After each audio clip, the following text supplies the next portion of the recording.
slowly inhospitable terror zone, a la, some sort of Mad Max movie.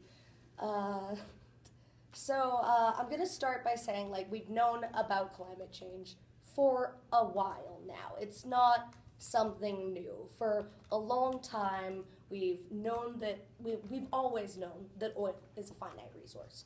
We've always known that the amount of oil in the earth is not a renewable resource. We have always known this.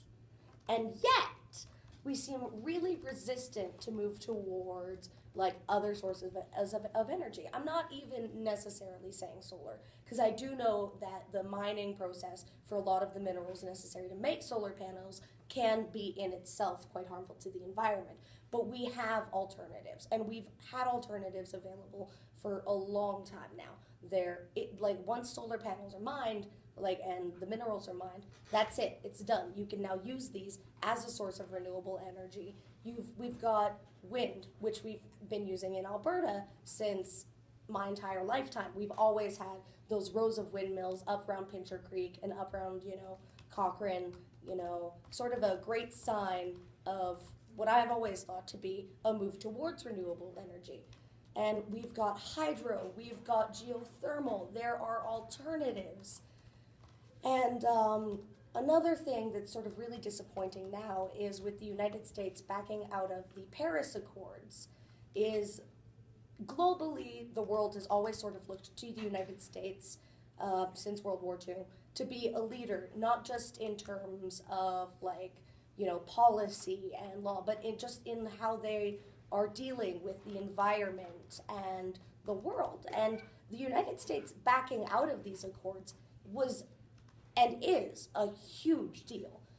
It's amazing that a fully developed first world nation could look at the evidence that is standing and go, nah, it's not that big a deal. We'll let someone else deal with it. And fortunately, other countries are stepping up. Even individual cities within the United States, like New York and Chicago, have spoken and said that they still intend to hold to the agreement of the Paris Accords, even though the United States government itself has backed out. So, it's really great to see these individual communities doing it, but it is also heartrending to know that there is a nation that we have always sort of looked to as an example that is just willing to say that this isn't something they want to deal with. Mm-hmm. Because unlike other issues that we might have time to deal with and grow and sort out, climate change has a timer on it. There's only so much we can do to this planet before we cease to be able to function on it.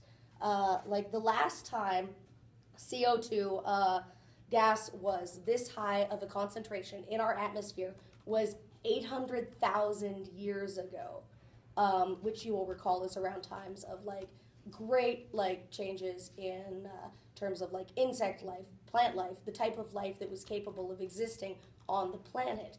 And it's because of these rising CO2 levels and greenhouse gases trapping the heat in our planet, killing off a lot of our species, and just, we've known about it. We've known about it for so long, and society's refusal to sort of just step up and take onus is really mind-blowing to me, because this is our planet. It's our home. If you don't care about your home, what are you going to care about?